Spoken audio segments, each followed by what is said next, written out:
You are listening to Wild Nevadacast from the studios of PBS Reno in Reno, Nevada. I'm Dave Santina, and I am excited because we have a return guest. We don't get many of those. Most people never come back. They don't want to have anything to do with us after they've been here once before.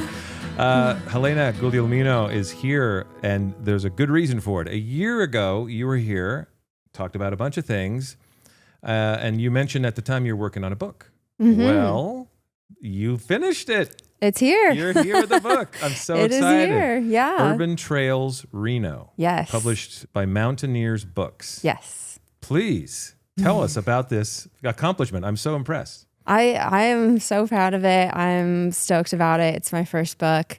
It highlights 42 trails in and around Reno. It's one of the only guides, if not the only guide, that focuses exclusively on Reno, which I'm stoked about. And I was really happy to write it to be able to showcase just how much access we have here in our community and in our neighborhoods. And, you know, there's so many places that you can go if you're running and grabbing groceries, and you can still get out on a hike. So I was really stoked to be able to share that. I love that. And it's one of the things that I remember back in 2020, when we were in the middle of the end of a season of Wild Nevada, had to stop down during the pandemic, and a few months into it, we decided, you know, let's do something that we can produce that is not requiring us to travel, and we did what we called Wild Nevada Memories. But we also, before that, did an episode where we went outside and sort of did our own neighborhood. I did a hike to a peak that was visible from my house. And I thought, you can have an adventure in town. You don't have to take off. And this book is full of opportunities for that. Absolutely. Yeah. That's kind of the overarching theme of it. Is it's incredible. You really can just walk out from your house in most places in Reno, and find yourself in what feels like wilderness completely. I mean, you might turn around and see some houses, but you know, we just have such fantastic access here. It's really unbelievable. Yeah. And so to make this book happen, I imagine you got to walk a lot of trail. And so tell me how this comes to be. You were saying a year ago that you were working on it, and it was about trails in this area, but now it's a finished product. And I'm curious to focus on this a little more than last time, when we talked about a bunch of different stuff. How does this come about? How did you make this book happen?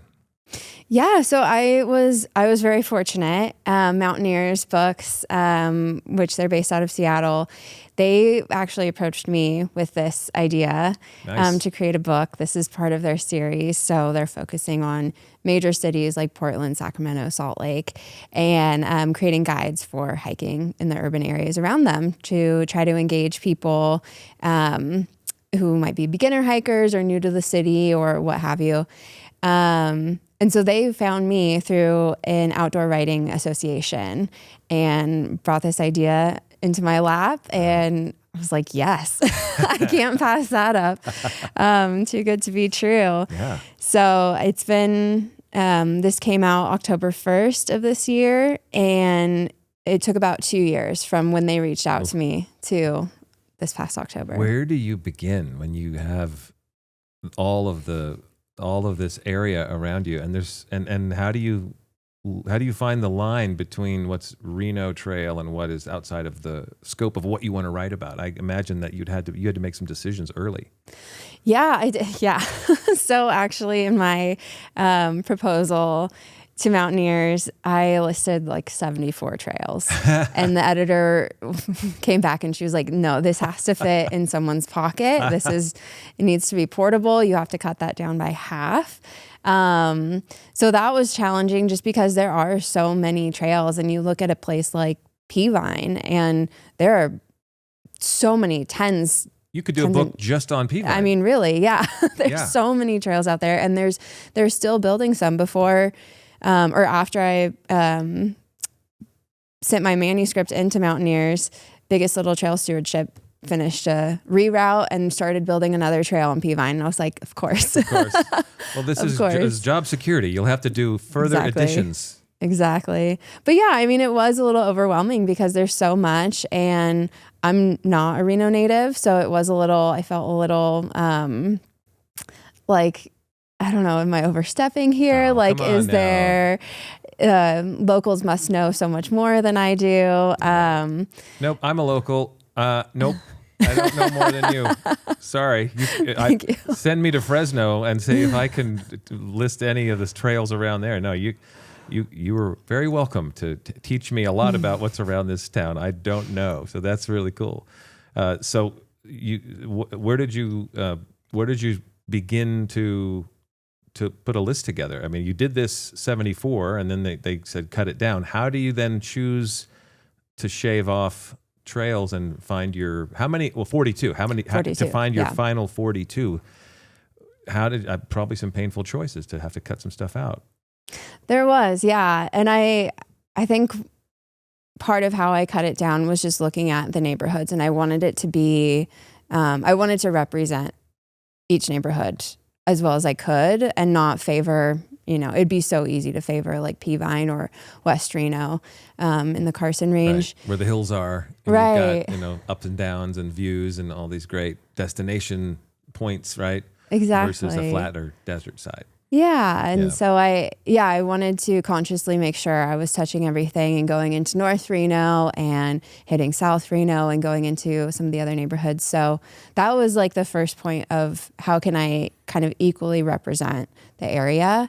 And then actually with help from Truckee Meadow Trails, they have this really great comprehensive map of existing trails in the area. And so that made it more complicated, of course. But it helped me refine things as well, because I was able to see everything all at once to get a full picture of it. Okay, so if I look up a trail, how's it represented in the book? How did you write about them? Like is it a description of the experience of walking the trail? Because you probably had to go walk them all, right? Did you go and do that? I did, yeah. I walked every single one of these. Okay. Yeah, so the trail descriptions are kind of a step-by-step of how to go down the trail, how to find it, where to turn. But there are also things in here like what to look for. There are some landmarks. I tried to add in sidebars where I could, where the publisher still accepted extra word count. So there's things in here about, like learning about wild horses or geology, or there's a bird scavenger hunt when you're at Swan Lake. So you can learn a little bit about the native birds that come through here.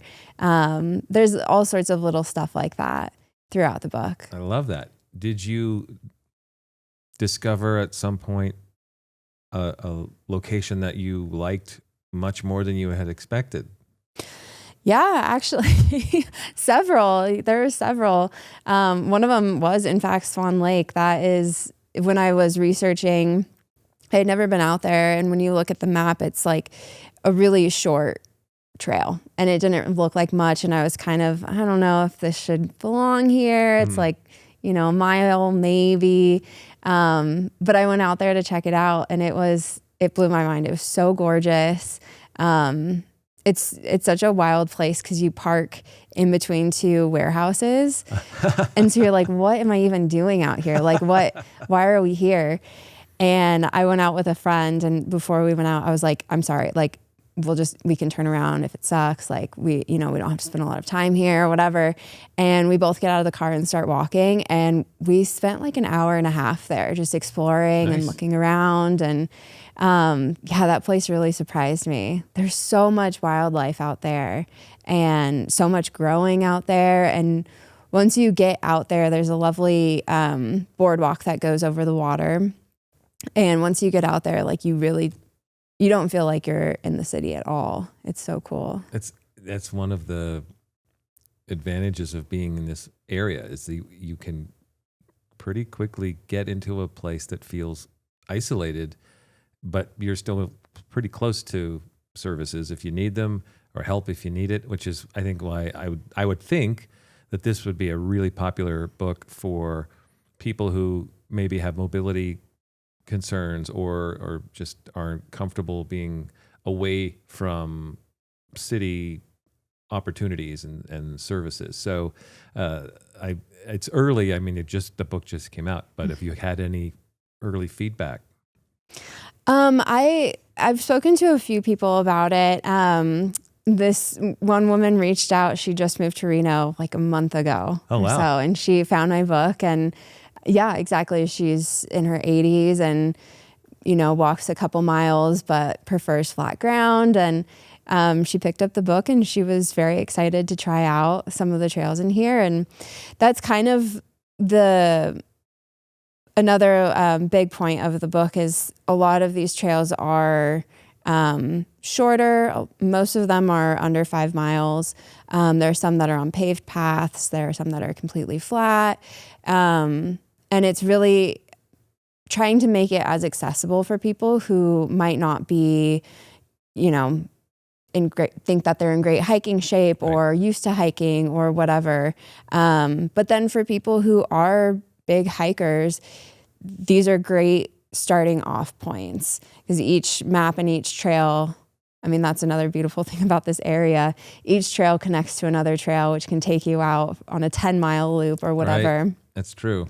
So it's a good starting point for experienced people, but it's also a really good starting point for people who aren't experienced.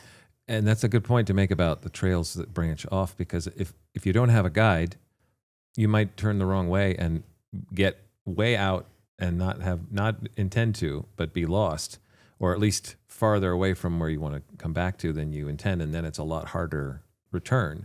So it's a valuable tool as well. And it does look like it fits in a pocket. Yeah. A big pocket, but yeah. Fair enough. Yeah. Or a backpack. If you're taking out a pack, yeah. If you take out a pack, it's really small and light and it would fit very well in there. Yeah. Yeah, but that's a good point. There are a lot of social trails here, which are trails that are not, they're not planned. Nobody's maintaining them. They just kind of pop up because people want to walk to this place or whatever. In some cases, like Hidden Valley, it might be a route that horses are taking and they've, made it look like a trail. And so there are a lot of those in this area, and it is really easy to get off of a main path and end up somewhere that you're not expecting. And in some cases, it could be that you're on a very, very steep, rocky trail that might not be super safe. So, and that's not to scare anyone off, but it is nice to have some knowledge of where you're going when you're out there. Yeah, well, and there's the need for that book. So do you introduce each of the trails with a sort of a beginner, like an intro page? I have to admit I haven't read it yet. I know, shame on me, but and photos as well, right? You've got some photographic support to go along with it. Did you take all the pictures too? I did take all the pictures, except for there's a bird scavenger hunt, like I said, for Swan Lake, and those pictures were donated by a couple local birders. Let me grab their names here, and they're amazing pictures, way better than I could ever take. Of course, birds are the hardest thing to photograph. I have painful memories of attempted birding segments on the television show, the Wild Nevada series, where I don't know how you actually capture the bird. You just wait. I think it takes incredible patience. Yeah. And just don't move, and then hope that they get close to your lens, and then you get a quick shot before they fly away. It is truly patience. But yeah, Paul Horsley and Lauren Whiteneck both donated some photos of birds in here. So those are the only ones. Everything else is mine. Nice. Yeah. And so authentic, taken while you're on those trails. That's cool. Are there any trails in the book that you would recommend for a particular time of year? Because I know one of the things we talked about last year was wildflowers, and because you had written, I think, a story about it at one point for the News and Review. That's how I first heard of you, was reading your byline and saying, oh, I want to talk to this person. And so I wonder about, do you suggest certain times of year for any of these trails? Some of the trails have there are some trails that I would suggest in the fall, and I've written that kind of in those introductions. Right. And I've also included pictures that feature some of the fall Oh, colors nice. on those trails. So Nice. places like Oxbow or Thomas Creek, those are really great places to visit in the fall. And then kind of generally in the introduction, there's a little warning. Luckily here in Nevada, like we can get away with hiking or being outside most of the year. Right. It might be a little colder in the winter. It might be, warm in the summer, but you make adjustments. And so there's a little thing in the beginning of this book that says, middle of the day in the summer, probably don't go. Maybe wait until, 7 or so. And in the winter, make sure you layer, and here's how you layer properly, and try not to go on muddy days. Good call. Yeah. Well done. Yeah. And I appreciate the description about how to layer, because people hear that all the time. Oh, just make sure to wear layers. But that doesn't necessarily mean anything to someone who's not already done it and understands the sort of procedure or the method, because there's a purpose. And if you wear you don't want to wear the wrong layer first, you need it to be in sort of an order. And I think that's really helpful to have that written out, because like you said, the woman who just moved to town, who maybe didn't come from a place with elevation and wants to go out for a walk in the summer, it starts early when it's cold and then, gets hot, and it can be really awkward and difficult. So I think that's smart. I appreciate that you did that. I thank you in advance before I read it myself and go and do it. So I know a lot of we talked about the west side of this valley is more mountainous, more elevation change, more views at the tops or at viewpoints along a hiking trail. What about on the east side? Is there a whole lot to choose from? Is there much to choose from on the east side, where it's very desert, more desert than mountain? Yeah, absolutely. There's a lot to choose from. In here I feature a lot in the Virginia range, and then some in the Paw Raw, and then up north as well.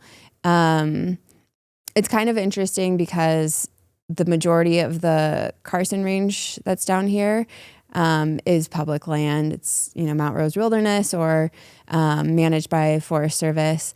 But the Virginia range is kind of parsed out, and there's still a lot of private land. Right. So, just south of Hidden Valley, there's private parcels there. So it does kind of break up what you can do and where you can go there.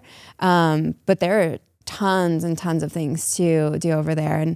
And actually another really surprising area to me was hiking along the dunes at Washoe Lake, which is one of the hikes in here. Before I started researching, I had no idea that there were dunes there. Yeah, I think I only knew it existed because of an episode we did at Washoe Lake State Park, but even then, we didn't visit them, so I've not really ever seen them. Oh, nice. Yeah, so you should go out there. Now I have to go. You should. It's really beautiful out there, and it's so cool because it's so different from everything else. Yeah. And you're on the lakeshore pretty much, and you're looking out at Mount Rose and Slide Mountain, and it's gorgeous. It's also a very difficult trail because it's hard to navigate, but that was really cool and very surprising. And there's all sorts of little secret pockets over there that are fun. Cool. Well, now I'm looking forward even more to getting out there and checking that out. And I'm sure there are many trails that I've never heard of that I will discover, even though I've lived here for a long time. Because there's so many around here, and that means that somebody can start at the beginning of this book and go through and do them all eventually. How long will it take to do all the 40? I guess you could do them every day for 42 days. Yeah, you could. One a week, maybe, take a year to do it. It took you, 2 to make it? 3 years to make it? It took 2 from the initial email to when it was published. 2 years to make it. So if you do the hikes within less than 2 years, you're doing fine. Yeah. You don't have to write about them. It's fine. Exactly. But you can just go and enjoy them. Exactly. No, I think, a lot of them, like I said, are under 5 miles. So, and a lot of them are like very close. Like there's some that, if you're going to Sprouts anyways, like you can just stop and do a quick little 3-mile hike before and then get your groceries. And there are only a few that I would say you have to like make a day out of and like plan something. So I think it's very doable. So you can get a walk in, a good hike in as part of a normal day. It doesn't have to be a special effort. I think so. Yeah. I think that says a lot. That's what an urban hike probably would indicate to me just on the surface, right? So that's great. I'm looking forward to taking some urban hikes on urban trails. And thank you for coming and introducing it. And I want to make sure people know how to get it. So how can people get copies? Yeah, so Mountaineers is selling it on their website. It's also available on Amazon and BarnesandNoble.com. Beautiful. And then if we want to keep in touch with you through socials, where do we go to find you?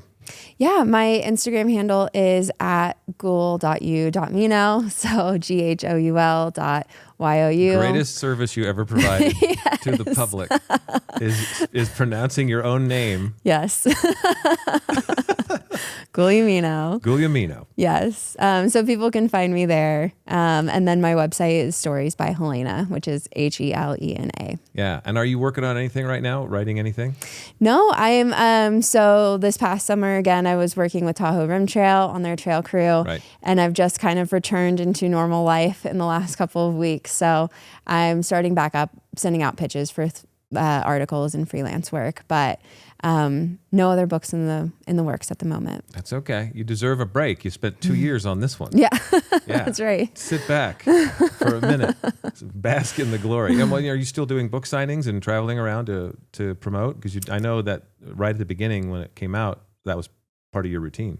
Yeah. We had a book signing at Sierra Arts Foundation, which was awesome.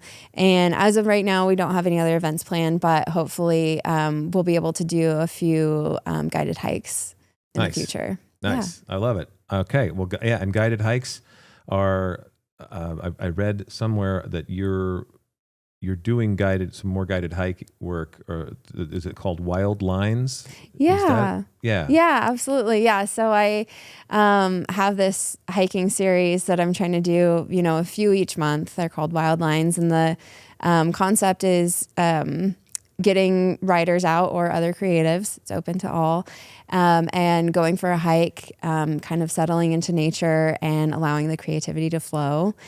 So we go out, we walk and chat about craft, and then have some time to sit down and write, and all while basking in local nature. I love it. Yeah. I suppose they could go on some of your urban trails. That's right.